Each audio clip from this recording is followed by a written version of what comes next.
మన్మధుడు heroine అన్షుపై director Trinatha Rao చేసిన వ్యాఖ్యలు ఈ మధ్యకాలంలో చాలామంది సెలబ్రిటీలు అన్నవాళ్ళు కూడా బహిరంగంగా స్త్రీలను విమర్శిస్తూ వాళ్ళ అవయవాలను వర్ణిస్తూ మాట్లాడుతున్న మాటలు చాలా జిగుప్సాకరంగా సభ్య సమాజం సిగ్గుపడే విధంగా ఉంటున్నాయి అన్నది. అసలు ఏం జరుగుతుంది, వీళ్ళు ఏం చెప్పాలనుకుంటున్నారు, ఎలాంటి మెసేజ్లు ఇవ్వాలనుకుంటున్నారు?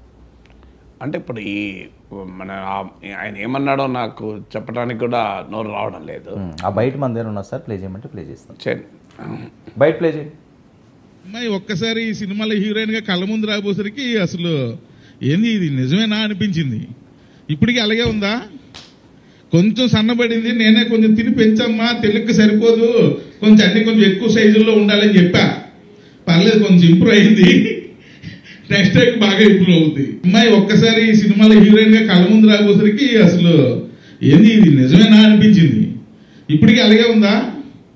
కొంచెం సన్నబడింది, నేనే కొంచెం తిని పెంచమ్మా, తెలుగుకి సరిపోదు, కొంచెం అన్ని కొంచెం ఎక్కువ సైజుల్లో ఉండాలని చెప్పా. రైట్. ఇది సార్ అసలు వినడానికే చాలా అసహ్యంగా ఉంది. అసలు ఇది వాస్తవంగా బయట ప్లే చేయకూడదు మనం, కానీ ఇది పబ్లిక్ డొమైన్లో బాగా తిరుగుతోంది ఒకటి. రెండవది, అది చూడని వారికి తెలియదు, కాంటెక్స్ట్ ఏం మాట్లాడుతున్నామో కూడా తెలియదు. అందుకే ఆ పదాలు నా నోటి నుంచి అన్నడు కన్నా ఆ అన్నోళ్ళదే చూపెడితే అయిపోతుంది అని చూపెట్టమన్నాను సార్. ఎందుకు ఇంత అరాచకంగా తయారవుతుంది? ఇదేం కొత్త కాదు. మీకు గతంలో బాలకృష్ణ అన్న వ్యాఖ్యలు తెలుసు. ఆయనైతే సినిమా నటే కాదు, రాజకీయ నాయకుడు కూడా. సో ఇలా సినిమా వాళ్ళు నోటికొచ్చినట్లు రోత పుట్టించే రీతిలో, సభ్య సమాజం అంగీకరించని రీతిలో మాట్లాడుతున్నారు. ఇప్పుడు ఇదే పెద్ద మనిషిని నేను అడుగుతున్నా, నీ ఇంట్లో కుటుంబ సభ్యుల పట్ల ఇలా మాట్లాడగలమా? ఇంకెవరైనా మాట్లాడితే సహించగలమా? ఇప్పుడు ఆ హీరోయిన్ కూడా ఓ ఇంటి ఆడపడచ్చు కదా, ఓరి బిడ్డ కదా, ఓరి చెల్లెలు కదా. మరి ఒక నీకు ఆ రకంగా మాట్లాడే హక్కు ఎవరిచ్చారు నీకు? ఇది నిజంగా చెప్పాలంటే ఇలాంటి వాళ్ళను పైన కఠినంగా సినిమా పరిశ్రమ రియాక్ట్ కావాలి. అన్ఫార్చునేట్లీ సినిమా పరిశ్రమ రియాక్ట్ కాదు. ఇప్పుడు అది మాట్లాడుతున్నప్పుడు అక్కడ ఉన్న వాళ్ళు లేచి బాయ్కాట్ చేయాలి.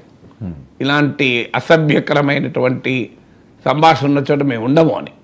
నాలాంటి వాడు ఉంటే అయితే లేచి నేను వెళ్ళిపోతున్నానని చెప్పి బయటకు వచ్చేవాడిని. I don't want to be part of such assembly అని. ఈ రోత పుట్టిస్తున్నటువంటి వ్యాఖ్యలు అంటే ఇది ఏం జరుగుతోంది? ఇప్పుడు ఇది ఆడియో రిలీజ్ అనుకుంటాను కదా. సో ఇలాంటివి పబ్లిక్గా ప్రామినెంట్ పీపుల్ మాట్లాడడం వల్ల పబ్లిక్ డిస్కోర్స్ యొక్క స్టాండర్డ్స్ పడిపోతాయి. ఇప్పుడు ఇలాగే జనరల్గా ఎవరైనా మాట్లాడ మొదలు పెడతారు. స్త్రీని యొక్క ఆట వస్తువుగా, ఒక కమాడిటీగా, ఒక మగవాడి కన్జంప్షన్ వస్తువుగా చూసేటువంటి ఒక దుర్మార్గమైనటువంటి భావన సమాజంలో పెరుగుతుంది. అంటే సమాజంలో అశ్లీలత, విశృంఖలత్వం, లైంగిక ప్రకోపం ఇలాంటివి పెంచడానికి మాత్రమే ఉపయోగపడుతుంది. ఇంకా దేనికైనా ఇదేమైనా సందేశాత్మక సినిమా అన్నా ఇది సినిమా వాళ్ళు ఇంకా మాకు టికెట్ల ధరలు పెంచుకోవాలి, బెనిఫిట్ షోలు కావాలి, ప్రీమియర్ షోలు కావాలి, ఇలాంటి చెత్తంతా జనాన్ని చూపెట్టడానికి మీకు కావాల్సినవి. అసలు ప్రభుత్వాలు ప్రేక్షక పాత్ర వహిస్తున్నాయి, వ్యవస్థలు ఊరుకుంటున్నాయి, సెన్సార్ బోర్డులు ఏం మాట్లాడడం లేదు. ఇలాంటి ఇది ఇంకా ద్వంద్వార్థం కూడా కాదు, డైరెక్ట్ అర్థం. ద్వంద్వార్థం వచ్చేటువంటి మాటలు సినిమాల్లో డైలాగులుగా మారిపోతున్నాయి. సినిమా సీన్లు చాలా అశ్లీలంగా ఉంటున్నాయి. కుటుంబం అంతా కలిసి సినిమా చూడలేని పరిస్థితికి వాళ్ళు తీసుకొచ్చారు. పిల్లలతో వెళ్ళి మనం సినిమా చూడగలమా? ఇలాంటి దరిద్రము, దౌర్భాగ్యము బహిరంగంగా చూపెడుతుంటే, మాట్లాడుతుంటే అవి సినిమా చూడగలమా? అసలు వీళ్ళు ఎక్కడికి వెళ్ళారు? వీళ్ళని ఎందుకు సభ్య సమాజం బహిష్కరించకూడదు? మరి తర్వాత ఏదో క్షమాపణ చెప్పాడు అనుకోండి, ఇది మొదటిది కాదు, ఇది చివరిది కాదు. సో తెలుగు సినీ పరిశ్రమలో ఇప్పటికీ కాస్టింగ్ కోచ్ పైన మాట్లాడతలేరు పెద్దలు, ఎవరు మాట్లాడతలేరు. మీకు సమంత లాంటి వాళ్ళు, ఇతర సినిమా రంగంలో ఉన్న ప్రామినెంట్ ఉమెన్ రైజ్ చేశారు కూడా. మలయాళం ఇండస్ట్రీ వచ్చాక, అక్కడ జస్టిస్ హేమా కమిటీ రిపోర్ట్ వచ్చాక తెలుగులో కూడా ఈ కాస్టింగ్ కౌచ్ మీద వచ్చిన రిపోర్ట్ బయట పెట్టండి అని. ఇంతవరకు దానిపైన డిస్కషన్ లేదు. సినిమా పెద్దలు, ముఖ్యమంత్రులు కలిసి మా టికెట్ల ధరలు పెంచండి, మాకు బెనిఫిట్ షోలు ఇవ్వండి, మాకు ప్రీమియర్ షోలు ఇవ్వండి, మేము ఇంకా అడ్డగోలుగా సంపాదించుకొని ఇవ్వండి, మాకు సంపాదన సరిపోవడం లేదని చెప్తారు తప్ప మా సినిమా పరిశ్రమలో కాస్టింగ్ కౌచ్ మీద విచారించండి, విచారణ జరిపి రిపోర్ట్ బయట పెట్టండి సినిమా పెద్దలు పోయి అడుగుతున్నారు ముఖ్యమంత్రుల్ని. మరి మీకు బాధ్యత లేదా? మీ మీ పరిశ్రమలో ఉన్నటువంటి మీ చెల్లెలు లాంటి వాళ్ళు, మీ కూతురు లాంటి వాళ్ళు, మీ ఆడపడుచుల పైన అరాచకత్వం జరుగుతుంటే మరి దాని గురించి ఎందుకు నోరు విప్పరు సినిమా పెద్దలు? మీకు బాధ్యత లేదా?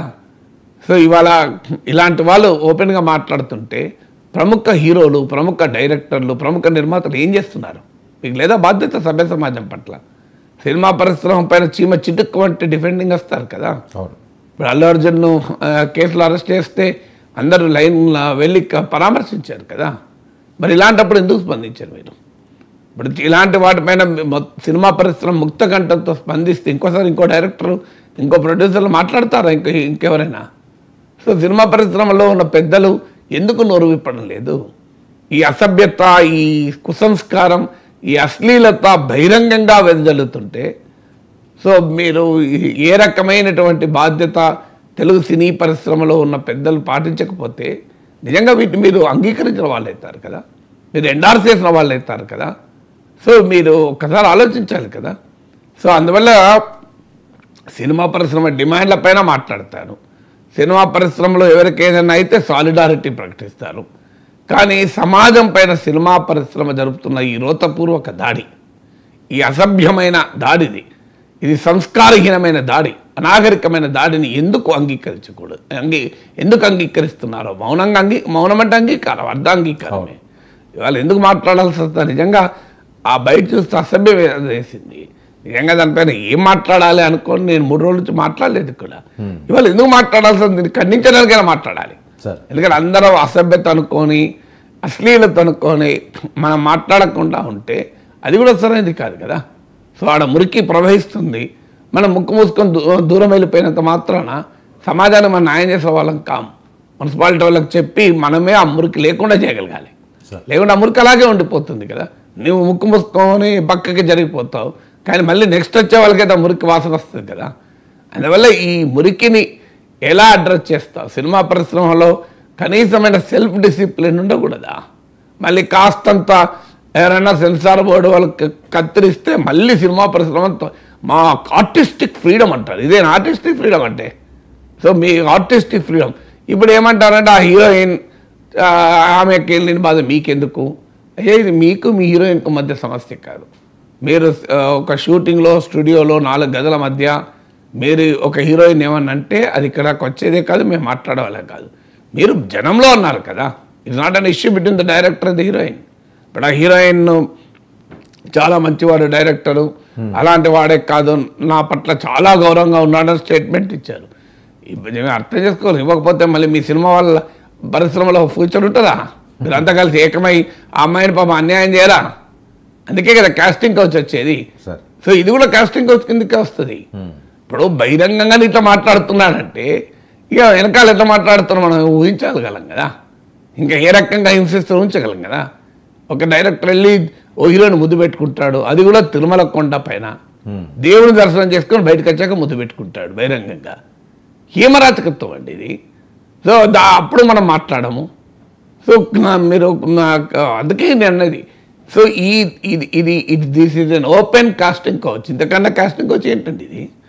సో పాప ఆ అమ్మాయి ఏం మాట్లాడతలేదు, ఆ అమ్మాయి సమర్థించిన అమ్మాయి బాధలు అమ్మకుండా రేపు పొద్దునకు ఎవరు అవకాశం ఇయ్యారు కదా. మీరు సినిమా పరిశ్రమలో ఏ రకమైన కార్టెల్స్ ఉన్నాయి, ఏ రకమైన గుత్తాధిపత్యం ఉంది, ఏ రకంగా కొద్దిమంది చేతుల్లో సినిమా పరిశ్రమ బందీ అయిందని మనం మలయాళం ఫిల్మ్ ఇండస్ట్రీ పైన చదవలేదా? అందువల్ల సినిమా సమాజం పైన ప్రభావం చూపే అత్యంత శక్తివంతమైన సాధనం. మీరేమో రాజకీయాలలో ఉన్న వాళ్ళు నోటికొచ్చినట్టు మాట్లాడుకుంటలేరా అని సమర్థించవచ్చు. ఆ రాజకీయ రోతను కూడా మేమేం సమర్థించలేదు. కానీ అన్ఫార్చునేట్లీ ఏంటంటే ఒక పొలిటీషియన్ను ఆదర్శంగా తీసుకొని ప్రజలు అనుకరించరు. కానీ ఒక ఫిలిం సినిమాలో ఉండే హీరోయిన్ను, డైరెక్టర్లను, సినిమాను అనుకరిస్తూ ఉంటారు. సో మీకు పుష్ప సినిమా పైన చర్చ జరిగింది. ఒక స్మగ్లర్ను హీరోగా, స్మగ్లింగ్ను హీరోయిజంగా చూపెడతారా, స్మగ్లర్ను హీరోగా చూపెడతారా అన్నారు. మరి ఇదేంటి? ఇది ఇంకా అంతకన్నా దారుణం కదా. సో అందువల్ల మీరు సినిమా ఒక జనరంజకంగా ఉండాలనే పేరిట ఒక సాంస్కృతిక కాలుష్యానికి సినిమా కంట్రిబ్యూట్ చేస్తుంటే కాలుష్య నివారణ యంత్రాంగం పనిచేయాలి కదా అంటాను నేను. ఇట్స్ ఎ కల్చరల్ పొల్యూషన్ కదా. తెలుగు ఫిలిం ఇండస్ట్రీ మిగతా సినిమా పరిశ్రమలు ఎట్లేస్తాయంటే తర్వాత సంగతి. మిగతా అన్నీ అలాగే దౌర్భాగ్యంగా ఏడవచ్చు. సో అశ్లీలమైన ప్రదర్శనలు, డబుల్ మీనింగ్లు వచ్చేటువంటి పాటలు, సినిమాలో సీన్లు, సినిమాలో డైలాగులు పోటీ పడి. సో మీరు ఇవాళ గుండె మీద చేసుకుని చెప్పండి, ఓటీటీలు వచ్చాక ఇంట్లో సినిమా చూస్తున్నామండి. ఒకప్పుడంటే పోనీ కుటుంబంగా సినిమా వెళ్ళగలిగే సినిమాలు, వెళ్ళలేని సినిమాలు, అడల్ట్ అనే ఏ సర్టిఫికేట్ ఉన్న సినిమాలు ఇప్పుడు ఎక్కడ ఉందంటే పరిస్థితి. ఓటీటీ వచ్చాక నీ డ్రాయింగ్ రూమ్లో సినిమా పెడుతున్నావు, అందరూ చూస్తున్నారు కదా, కలిసే చూడాలి కదా, ఇంకా మార్గమే లేదు కదా. అందువల్ల ప్రజల్లో సమాజంలో దీన్ని చీదరించుకునేంత వరకు ఇది ఇలాగే ఏడ్చేస్తుంది. అందుకే సినిమా పెద్దలకు విజ్ఞప్తి, నేను క్షమాపణ చెప్పాను కదా, అసలు నీ నోటి నుంచి ఎలా వచ్చింది ఈ కంపు అనేది, మొదలు ఈ కంపు ఎలా వచ్చింది అనేది ప్రశ్న కదా. ఇప్పుడు ఆయన అడిగామనుకోండి, మరి బాలకృష్ణ మాట్లాడలేదా అంటాడు కావచ్చు, జస్టిఫికేషన్ కదా, ఆయన పెద్ద మనుషులే ఇట్లా మాట్లాడలేదా లేదా మంత్రి మాట్లాడలేదా ఏమండి, ఆ మంత్రి మాట్లాడలేదా అనొచ్చు. ఆ మంత్రి అంటే పోనీ మంత్రి మాట్లాడడం మనం ఖండించాం కదా. ఇప్పుడు వేరే వాళ్ళు ఇలా మాట్లాడడానికి కూడా సినిమా పరిశ్రమ అవకాశాన్ని ఇస్తుంది కదా. మీరు ఇలాంటి అశ్లీలతను బహిరంగంగా మాట్లాడుకున్న తర్వాత మీ పైన కామెంట్ కూడా బయట సమాజం అలాగే మాట్లాడుతుంది. ఎందుకంటే డిఫరెంట్గా ఎందుకు మాట్లాడుతుంది? ఇప్పుడు ఆ మంత్రికి అవకాశం వచ్చిందంటే ఇలా అశ్లీలతను మీరు బహిరంగంగా ప్రదర్శించుకుంటున్నారు కనుక ఒక అవకాశం వచ్చిందని ఆమెనొచ్చు కదా. రేపు ఆమె అన్నదాన్ని సమర్థించలేదు, ఖచ్చితంగా తప్పే, మనందరం రియాక్ట్ అయ్యాం. సో నేను అడుగుతున్నది, కాస్టింగ్ కౌచ్ పైన ఏమైంది రిపోర్టు, ఏ విడుదల గవర్నమెంట్ సబ్మిట్ చేశారు, ఎందుకు చర్యలు తీసుకోలేదు, ఎందుకు ఇంతవరకు పబ్లిక్ డొమైన్లో పెట్టలేదు? జస్టిస్ హేమా కమిటీ పైన మలయాళం ఫిల్మ్ ఇండస్ట్రీ ఇంత జరిగింది, ఇది నేను అడిగింది కాదు. సో సమంత అడిగారు కదా, మీకు అంతా తెలుగు సినీ పరిశ్రమ చెందిన ప్రముఖులు, ప్రామినెంట్ ఉమెన్ అడిగారు. సో ఇప్పుడు దీన్ని బట్టి చూస్తే అర్థమవుతుంది కాస్టింగ్ కౌచ్ ఏ స్థాయిలో ఉంది అని. ఈ కామెంట్లు చూస్తే అర్థమవుతుంది కదా కాస్టింగ్ కౌచ్ ఏ స్థాయిలో ఉంది అని. సో సినిమా హీరోలు, సినిమా డైరెక్టర్లు, ప్రఖ్యాత సినిమా ఇండస్ట్రీలో ఉన్న ప్రముఖులు అందరూ ముక్త కంఠంతో క్షమాపణ చెప్పి ఖండించి క్షమాపణ చెప్పించాలి. సో ఇలా ఇక ముందు ఎవరు జరిగినా ఒక ఎథిక్స్ బోర్డు ఉండాలండి ఫిలిం ఇండస్ట్రీలో. సో ఫిలిం పెద్దలతో ఒక కామర్స్ మ్యాన్ ఉండాలి, ఒక ఎథిక్స్ బోర్డు పెట్టుకోండి, నైతిక ప్రమాణాలు పాటించేలా. ఇలాంటి అనైతికమైన చర్యలు ఎక్కడున్నా వెంటనే వాళ్ళపైన చర్య తీసుకునే పరిశ్రమ ఏమీ లేక మీకు సెల్ఫ్ డిసిప్లిన్ లేకపోతే సమాజానికి మీరు ఏ సందేశాన్ని ఇస్తున్నారు? ఇలా సినిమా పరిశ్రమ, ఆ సినిమా వాళ్ళ ప్రభావం ఉండదంటే ఇలా తీవ్రమైన ప్రభావం సినిమా పరిశ్రమ ప్రజలపైన ఉంటుంది కదా. అలాంటి వాళ్ళు మీరు మందు తాగుతూ, డ్రగ్స్ తీసుకుంటూ సినిమాలు ఏదంటే చూపెడతారా? డ్రగ్స్ అంటే నిషేధంగా చూపెట్టరు, మందు తాగే సీన్లు చూపెడుతుంటారు. మీరు ఏది పడుతుంది వెండి తెర పైన చూపెడుతూ ఉంటారు, ఇలా ఆడియోలో మాట్లాడుతుంటారు. మీకు అసలు ఎక్కడా ఏ లిమిట్స్ ఉండవా? అంటే సినిమా పరిశ్రమకు భావ ప్రకటన స్వేచ్ఛ పెరిట కాంటూర్స్ ఉండవా? అందువల్ల it's a very serious crime and society, it's a fraud and society. Telugu సినిమాలు ఇప్పుడు నేను అనేది ఈ ఒక్కరు మాట్లాడింది అంటలేదు నేను. I'm not referring to particular dialogue. ఈ మజాక్ నేను ఒకటి అడుగుతుంది, మజాక్ కాదు అంటున్నా, సమాజంతో మజాక్ చేయకండి అంటున్నాను. సమాజంతో మజాక్ చేయకండి. నేను ఈ ఒక్క ఇన్సిడెంట్ను, ఈ ఒక్క వ్యక్తిని టార్గెట్ చేసి మాట్లాడతలేను. తెలుగు సినీ పరిశ్రమలో ఉన్న ఈ అశ్లీలమైన, అసభ్యమైన, అసాంఘికమైన అరాచకత్వాన్ని ముక్త కంఠంతో ఖండిద్దాం. తెలుగు సినీ పరిశ్రమ దిగజారుడు విలువలకు ఇదొక నిదర్శనంగా భావించుదాం. అందువల్ల దీనిపైన సమగ్రంగా చర్చ జరగాలి. మీ నోటికి వచ్చినట్టు పెద్ద పెద్ద హీరోలు, డైరెక్టర్లు మాట్లాడితే పబ్లిక్ డిస్కోర్స్ని మీరు ఇంత చెడగొడితే మేమంతా మౌనంగా ఉండాలా? సార్ మరొక అంశం వైరల్ అవుతున్నది, నారా లోకేష్ డిప్యూటీ సీఎం కాబోతున్నారా అని. మరొకటి సకల శాఖ మంత్రిగా ఇప్పటికే లోకేష్ గారు అన్నీ చూస్తున్నారు. అయితే వారసత్వాన్ని కారణంగా చూపించి ఆయనకు వచ్చే అవకాశాలని కల్పించటం లేదు. ఆయన భవిష్యత్తులో సీఎం అవ్వాలి, ఇప్పుడైతే డిప్యూటీ సీఎం చేయాలని తెలుగుదేశం పార్టీ నుంచి వస్తున్న వాయిస్. గతంలో జనసేన మీద కూడా కొన్ని వ్యాఖ్యలు చేసిన ఆయన మాట్లాడినవి. బయట వినిపించమంటారా సార్? బయట ప్లీజ్.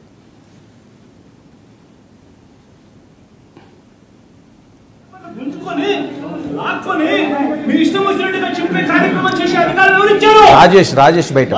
రాష్ట్ర అధ్యక్షుల్ని అలాగే పొలిట్ బ్యూరో సభ్యులు ఒకటే కోరుకుంటున్నాను, ఒకవేళ ఆయన సీఎం చేయడం అనేది పెద్ద ఆయన ఆలోచిస్తారు, దానికి ఇంకా సమయం పడుతుంది అంటే ఓకే, కనీసం ఆయన ఇమీడియట్ గా డిప్యూటీ సీఎం గా ప్రకటించండి సార్.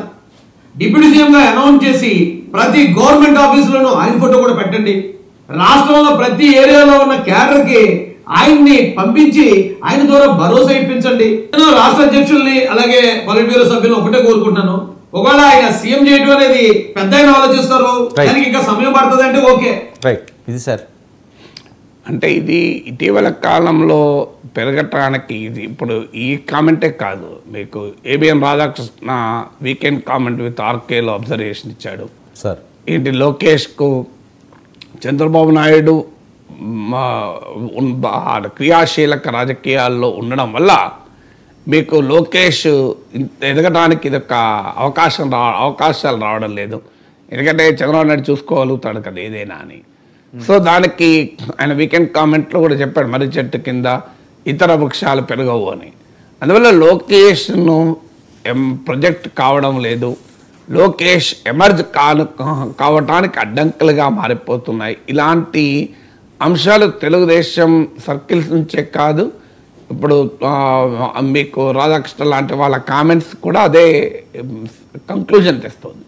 ఎందుకు ఈ ప్రశ్న వస్తుంది అంటే టీడీపీలో ఒక ఛాలెంజ్ ఒక టెన్షన్ మొదలైంది. సో ఈ కూటమి చంద్రబాబు నాయుడు పవన్ కళ్యాణ్ల సారథ్యంలో ఈ కూటమి ఏర్పడింది. ఏర్పడిన తర్వాత పవన్ కళ్యాణ్ ఎలక్షన్స్కు ముందు ఎలక్షన్ల తర్వాత ఆయన వ్యూహాత్మకంగా అడుగులు వేయడం, ఆయన ఇమేజ్ పాపులారిటీ పెరగడము, ఇది ఒక డైమెన్షన్. దీంతో తెలుగుదేశం పార్టీలో లోకేష్ ఫ్యూచర్ నాయకుడు పవన్ కళ్యాణ్కు చంద్రబాబు నాయుడు పోటీ కాదు, పవన్ కళ్యాణ్కు పోటీ చంద్రబాబు నాయుడు కాదు, చంద్రబాబు నాయుడు పవన్ కళ్యాణ్ పోటీ కాదు. అనివార్యంగా భవిష్యత్తు ఆంధ్రప్రదేశ్ రాజకీయాల్లో వైసీపీ తరఫున జగన్, జనసేన తరఫున పవన్, తెలుగుదేశం తరఫున లోకేష్, వీళ్ళ ముగ్గురు ఉండాల్సిందే కదా. ఇందులో ఏ రెండు పార్టీలు కలిసి ఉంటాయా కలిసి ఉండవా ఈ పక్క పెడదాం. టీడీపీ జనసేన కలిసి ఉన్నా కలిసి లేకపోయినా ఈ ముగ్గురు నాయకులు ఆంధ్రప్రదేశ్ రాజకీయాలను బియాండ్ 2029 నడిపించాలి. 29 కాకపోతే బియాండ్ 2034, ఇదే తనవారు ఎన్నడో ఒకరోజు. అది చంద్రబాబు నాయుడు ఇప్పుడు చాలా ఫిట్గా ఉండడం వల్ల, ఆయన వయసును మించిన చురుకుదనం ఉండడం వల్ల అది ఇప్పుడు అవుతుందని మనం ఎస్టిమేషన్ వేయకూడదు కూడా. But future, I'm not talking about the year, future మాత్రం ఖచ్చితంగా పవన్ కళ్యాణ్, జగన్, లోకేష్ల మధ్య ఉండాలి.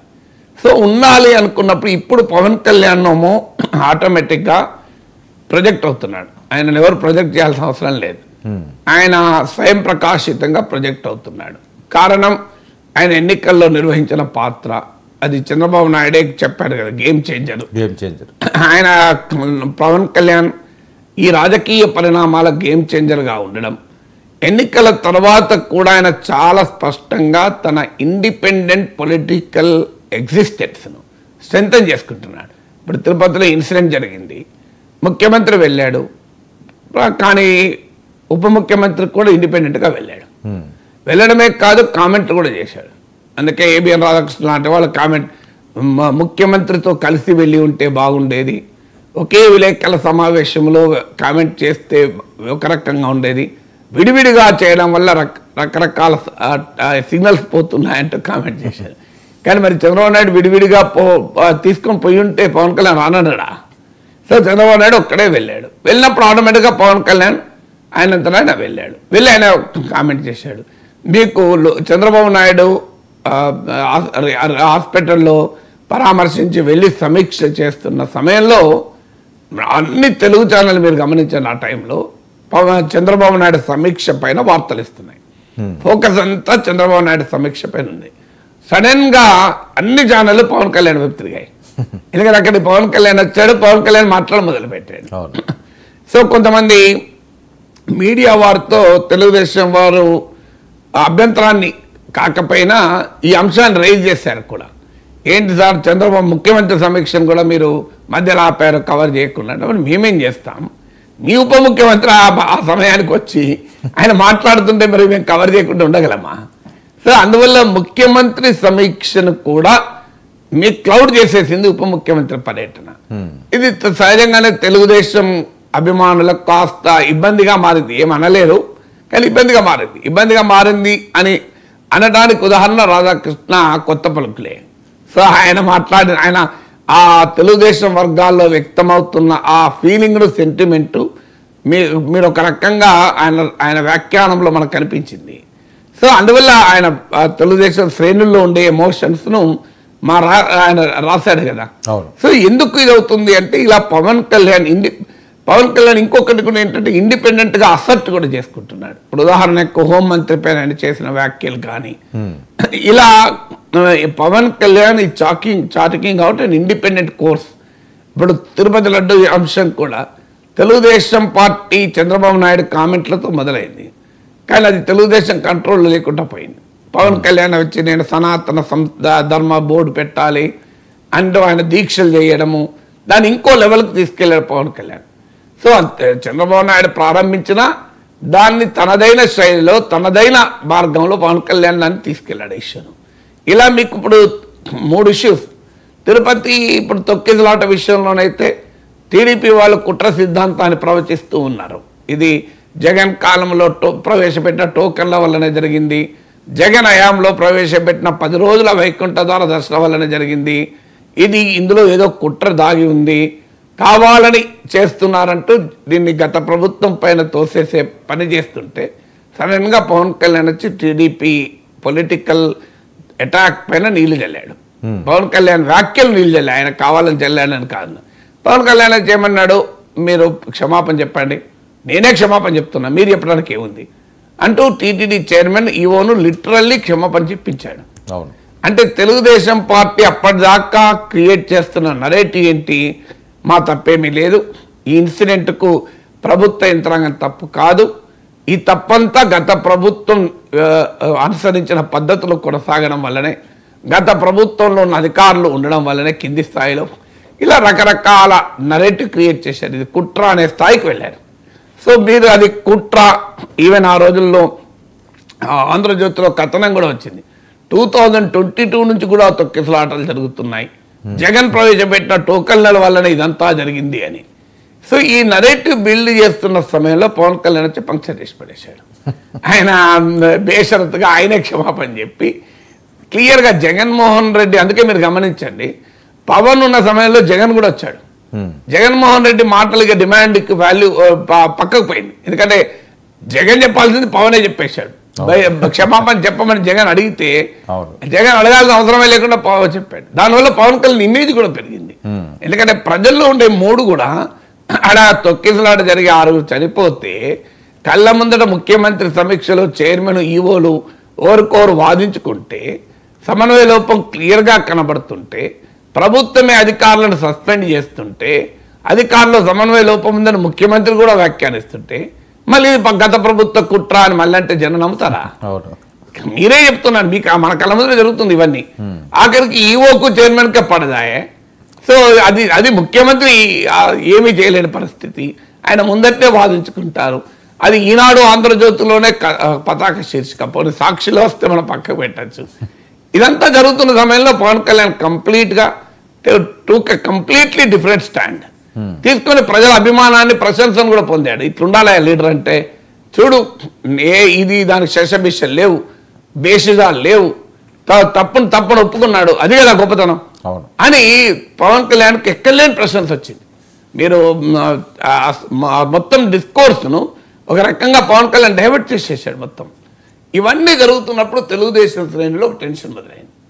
ఈ టెన్షన్ పవన్ కళ్యాణ్ పెరుగుతున్నాడని కాదు, నిజంగా చెప్పాలంటే టీడీపీ నాయకత్వం చంద్రబాబు నాయుడు కానీ లోకేష్ కానీ టీడీపీలో ఉన్న శ్రేణులు కానీ పవన్ కళ్యాణ్ పట్ల ఏ రకమైన డిస్రెస్పెక్ట్ చూపడం లేదు, ఏ రకమైన అగౌరవాన్ని చూపడం లేదు. మీరు ఎక్కడైనా గమనించండి, పవన్ కళ్యాణ్ పైన లోకేష్ ఎక్కడ ఆధిపత్యాన్ని ప్రదర్శించడమో ఆధిక్యతను ప్రదర్శించడమో ఎక్కడ జరగడం లేదు. They are maintaining very very decent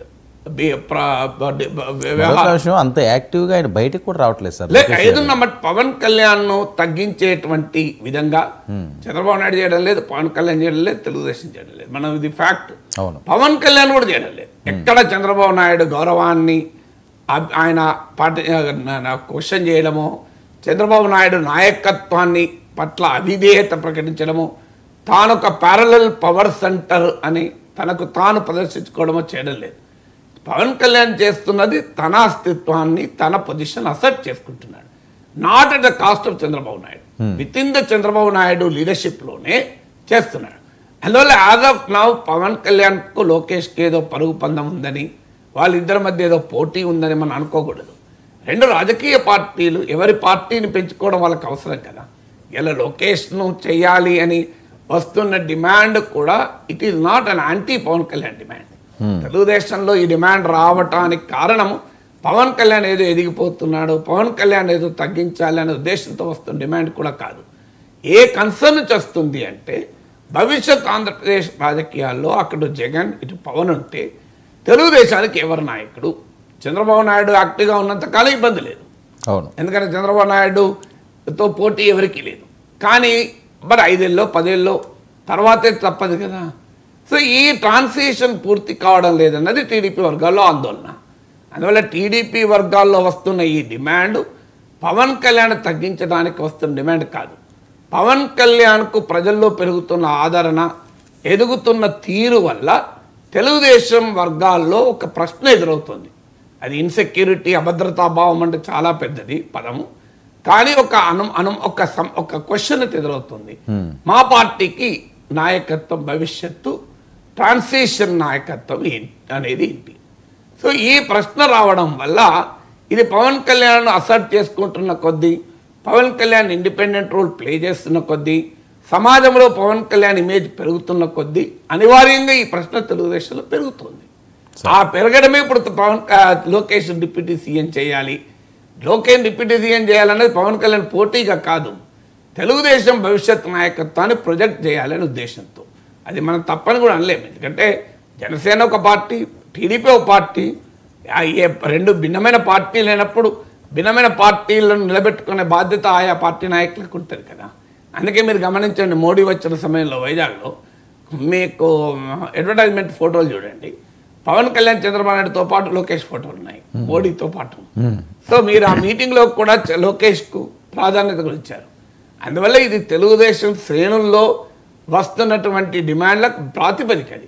మరి ఇది చంద్రబాబు నాయుడు ఆశీస్సులు లేకుండా వస్తాయా? చంద్రబాబు నాయుడు ఆశీస్సు లేకుండా తెలుగుదేశంలో ఏది రాదు మీకు.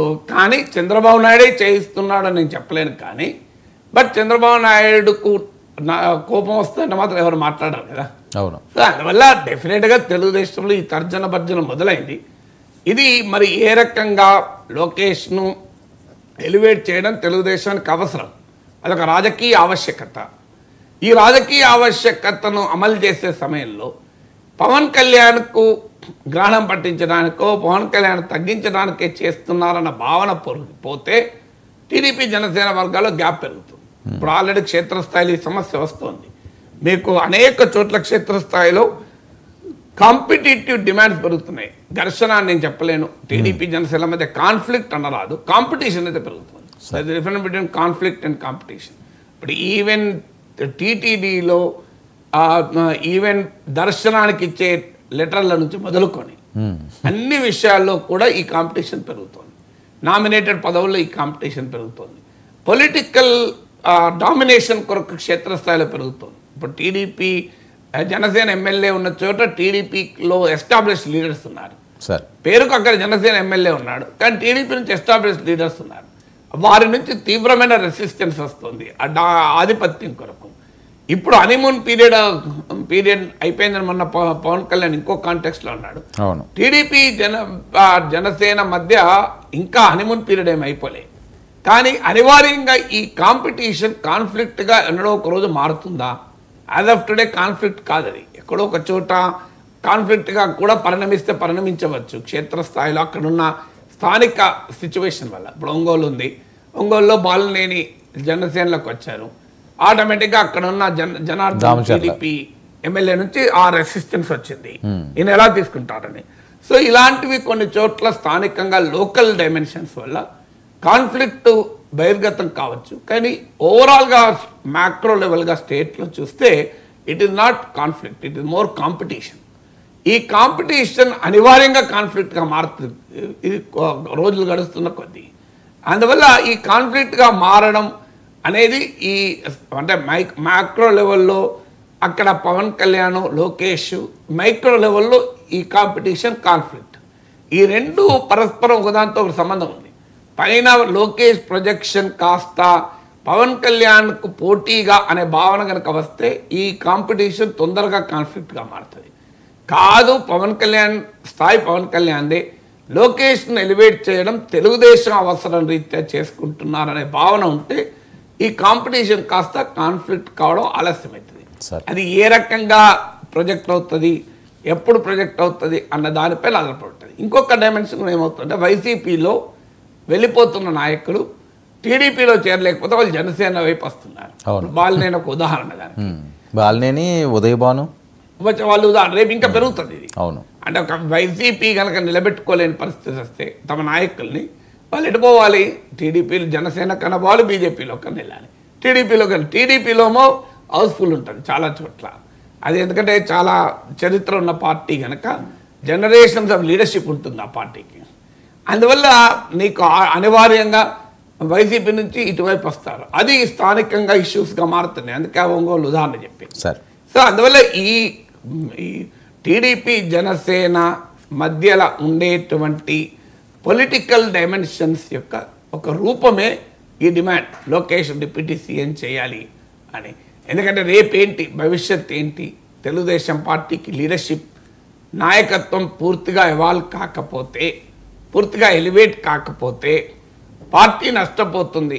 ఎందుకంటే జగన్ పవన్ ఉన్నప్పుడు రేపు బీజేపీ కనుక మళ్ళీ ఇంకా జూనియర్ ఎన్టీఆర్ని పట్టుకొస్తారో ఏం చేస్తారో తెలియదు. నేను అమిత్ షా గతంలో జూనియర్ ఎన్టీఆర్తో మాట్లాడి ఉన్నాడు. యాజ్ ఆఫ్ నౌ లేకపోవచ్చు ఆ ఛాలెంజ్, రేపు ఏమవుతుంది తెలియదు. ఒకవేళ జూనియర్ ఎన్టీఆర్ రాకపోయినా పవన్ కళ్యాణ్ బీజేపీ జనసేన కలిపి చూడాలి పవన్ కళ్యాణ్. అండ్ రెండు పార్టీలకు సంయుక్త నాయకుడు, కూటమి నాయకుడే కాకుండా విత్ ఇన్ ద కూటమి మళ్ళీ రెండు పార్టీలకు లింక్. మన అందరికీ తెలుసు బీజేపీకి పవన్ కళ్యాణ్ మోర్ క్లోజ్ అని. సో అందువల్ల ఈ ఫ్యాక్టర్స్ అన్నీ ఉన్నాయి. ఏం జరుగుతుంది అనేది రాధాకృష్ణ అన్నాడు కదా, రాజకీయాలు నిశ్చలంగా ఉండవు. పవన్ కళ్యాణ్ ఉపయోగించుకొని బీజేపీ తెలుగుదేశానికే ప్రత్యామ్నాయంగా ఎదగాలని ఆ పార్టీ అధిష్టానం ప్రయత్నిస్తుంది అని కూడా అన్నాడు రాధాకృష్ణ. ఈ మాట నేను చాలా రోజుల నుంచి అంటున్నాను. బీజేపీ చరిత్ర ఎక్కడన్నా చూడండి, దేశంలో మిత్రపక్షాలకు ఎట్ ద కాస్ట్ మిత్రపక్షాలు కూడా బీజేపీ పెరగడానికి ప్రయత్నం చేస్తుంది. అందువల్ల ఇప్పుడు టీడీపీ జనసేన ఫంక్షనే కదా, అక్కడ బీజేపీ కూడా ఎంటర్ అవుతుంది. సో బీజేపీ ఇటు హైందవ శంకారావాలు తీసుకొస్తుంది. సో బీజేపీ ఆ గ్రౌండ్ మొత్తం తన వైపుగా ఫెర్టైల్ మార్చుకోవాలి అని బీజేపీ ప్రయత్నిస్తోంది. దానికి టీడీపీ నాయకత్వం తమ షార్ట్ టర్మ్ గెయిన్స్ కొరకు అవకాశం కూడా ఇస్తుంది. ఇప్పుడు తిరుపతి లడ్డు పైన చంద్రబాబు నాయుడు క్రియేట్ చేసినటువంటి స్టామ్ టీడీపీకి ఉపయోగపడదు. మీరు చూడండి, ఫ్యూచర్లో అది బీజేపీకి ఉపయోగపడుతుంది. టీడీపీకి షార్ట్ టర్మ్ బెనిఫిట్స్ కొరకు జగన్మోహన్ రెడ్డి పర్సనల్ ఫెయిత్ను టార్గెట్ చేస్తూ చంద్రబాబు నాయుడు మొదలుపెట్టే వరకే చంద్రబాబు నాయుడు, తర్వాత ఇక ఆయన చేతులు ఉండదు. అది ఎక్కడికో పోతుంది. మీరు చూడండి, రాబోయే కాలంలో నేను ఇవాళ చెప్తే మనకు కొన్ని అర్థం కాదు. మీకు ఫ్యూచర్లో ఖచ్చితంగా తెలుగుదేశం పార్టీకి ఒక సంకట స్థితి వస్తుంది. ఎందుకంటే అది బీజేపీకి ఉపయోగపడే డైమెన్షన్, టీడీపీకి ఉపయోగపడదు.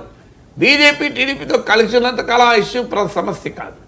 కానీ ఎప్పుడైనా గ్యాప్ వచ్చిన రోజు సో ఆ ఫెర్టైల్ గ్రౌండ్ బీజేపీకి ఉపయోగపడుతుంది, టీడీపీకి కాదు. టీడీపీ ఒక స్టేజ్ దాటి దాన్ని ఉపయోగించుకోలేదు ఇలాంటి ఇష్యూస్ను. సో అందువల్ల రాబోయే కాలంలో ఆంధ్రప్రదేశ్ రాజకీయాల్లో జరిగే చర్నింగ్కు ఒక రిఫ్లెక్షన్ ఇది. సార్ మరొక వైపు కేటీఆర్ గారు ఈరోజు ఖచ్చితంగా అరెస్ట్ అవుతారంటూ పెద్ద ఎత్తున జరుగుతున్న ప్రచారం, ఈడీ ముందుకు ఆయన హాజరు కాబోతున్నారు. మరొక వైపు సుప్రీంకోర్టులో కేటీఆర్కు షాక్ జరిగింది ఫార్ములా కేసుకి సంబంధించి.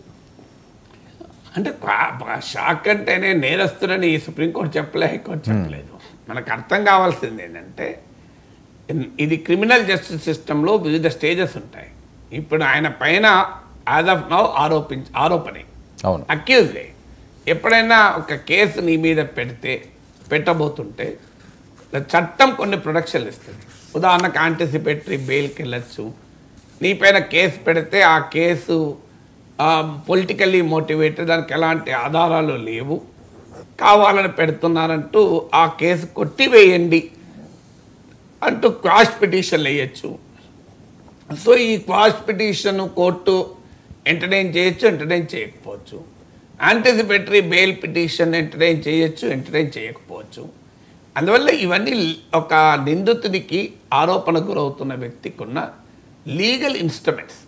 ఆ లీగల్ ఇన్స్ట్రుమెంట్స్లో కొన్నిసార్లు కోర్టులు సానుకూలంగా స్పందించవచ్చు, కొన్నిసార్లు స్పందించవచ్చు, depending on the merit of the case. So investigations నార్మల్గా జ్యుడిషియరీ తీసుకునే ఒక వైఖరి ఏంటంటే, జ్యుడిషియరీ, ఎగ్జిక్యూటివ్, లెజిస్లేచర్. మన రాజ్యాంగంలో 3 డిఫరెంట్ అంగాలు. లెజిస్లేచర్లో భాగంగా ఉన్న ఏసీబీ కావచ్చు, సిఐడి కావచ్చు, సిబిఐ కావచ్చు, ఇవి కొన్ని కేసులు పెడుతుంటాయి, ఇన్వెస్టిగేషన్లు చేస్తూ ఉంటాయి. ఆ ఇన్వెస్టిగేషన్లు చేస్తూ ఉన్నప్పుడు దాని బాధితులు కోర్టులకు వెళ్తూనే ఉంటారు. ఇది మా ప్రాథమిక హక్కుల ఉల్లంఘన, మాపై కావాలని చేస్తున్న కక్ష సాధింపు, మమ్మల్ని హింసిస్తున్నారంటే కోర్టులకు వెళ్తాయి. కోర్టులు ఏం చేయాలి? ఒకవైపు ఏమో ఒక పౌరుని fundamental right to liberty, right to fair investigation, మరోవైపు ఏమో ఇన్వెస్టిగేషన్ ఏజెన్సీలకున్న అధికారం. ఇన్వెస్టిగేషన్ ఏజెన్సీలు క్రైమ్ని ఇన్వెస్టిగేట్ చేయాలి, క్రైమ్ నివారించాలి. ఈ రెండింటి మధ్య కోర్టులో బ్యాలెన్స్ చేయాల్సి ఉంటుంది. ఈ బ్యాలెన్స్ చేసే క్రమంలో ప్రతి చిన్నదానికి, చీటికి మాటకి ఇన్వెస్టిగేటింగ్ ఏజెన్సీస్ పనికి న్యాయ వ్యవస్థ అడ్డుగా తగలదు. సో ప్రతిదానికి మీకు వాళ్ళని పోలీసులు పనిచేయకుండా, ఏసీబీని పనిచేయకుండా, సిబిఐని పనిచేయకుండా, ఈడీని పనిచేయకుండా కోర్టులు అడ్డుపడవు. జ్యుడిషియరీ జురిస్ప్రుడెన్స్ మీరు పరిశీలిస్తే judiciary always respects the right of the investigating agencies to investigate.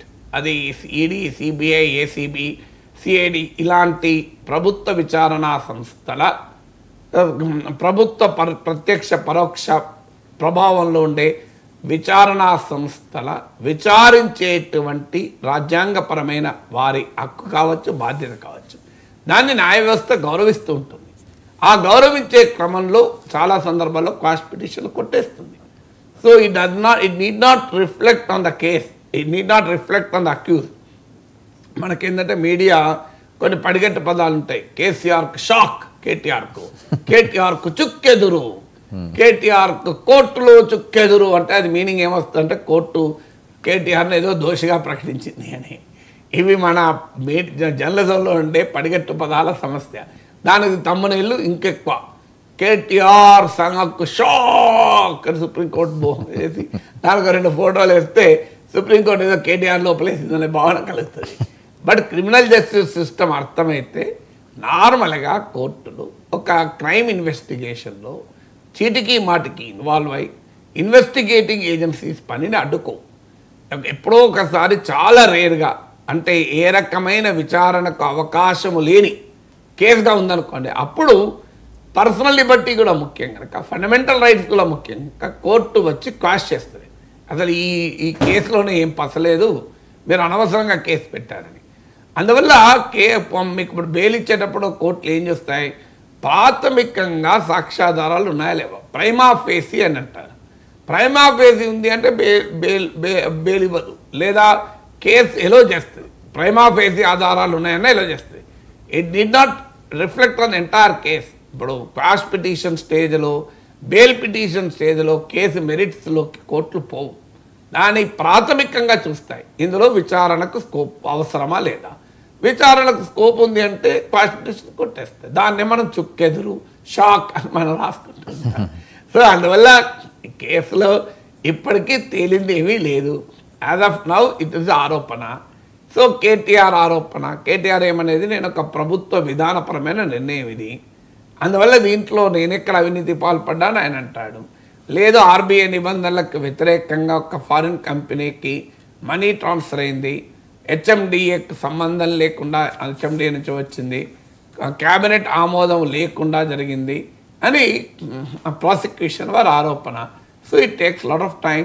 ఈ లోపల అరెస్ట్ కావచ్చా, అరెస్టులు చేయొచ్చు, అరెస్టులు ఏముంది, అరెస్టులు చేయడానికి మన క్రిమినల్ జస్టిస్ సిస్టమ్ చాలా అవకాశాలు ఇస్తుంది. సో అరెస్ట్ చేస్తే ఏముంటుంది, మళ్ళీ బెయిల్ వస్తుంది. అది వెంటనే బెయిల్ రాకపోతే 10 రోజులు 15 రోజులు జ్యుడిషియల్ రిమాండ్, 6 నెలలు 3 నెలలు, దట్స్ ఓన్లీ ద టైం తప్ప అరెస్ట్ చేయడము అసాధ్యం కాదు. అరెస్ట్ చేసినప్పుడు ఎన్నడో ఒక రోజు బెయిల్ రావడం అసాధ్యం కాదు. ఈలోగా పొలిటికల్గా చర్చ అయితే నడుస్తూ ఉంటుంది. సరే సార్ లాస్ ఏంజల్స్ మంటలు కొనసాగుతున్న మంటలు ఎలా చూడాలి సార్? అంటే ఈ మంటలు ఇప్పుడు లేటెస్ట్ రిపోర్ట్స్ రోజు రోజుకి ఈ మంటలు పెరుగుతున్నాయి సార్. మీకు ఇప్పుడు టార్నెడో అంటారు, అంటే సుడిగాలి లాగా మా సుడిగాలి మంటలు కూడా కొన్ని చోట్ల చెలరేగుతున్నాయి. ఇప్పుడు మెయిన్గా మీకు కొన్ని చోట్ల మంటలు ఈవెన్ కంటైన్ కూడా కావడం లేదు. ఇప్పుడు మీకు ప్యాలసైడ్స్ మంటలు ఉన్నాయి, అది చాలా పెద్ద పాష్ ఏరియా, హాలీవుడ్ వీళ్ళంతా పెద్దలు ఉండే ఏరియా, ప్రముఖులు ఉండే ఏరియా. ప్యాలసైడ్స్లో ఇప్పటికీ అది ఒక మీకు 27,000 హెక్టార్స్ చాలా పెద్ద విస్తీర్ణంలో మంటలు చెలరేగాయి.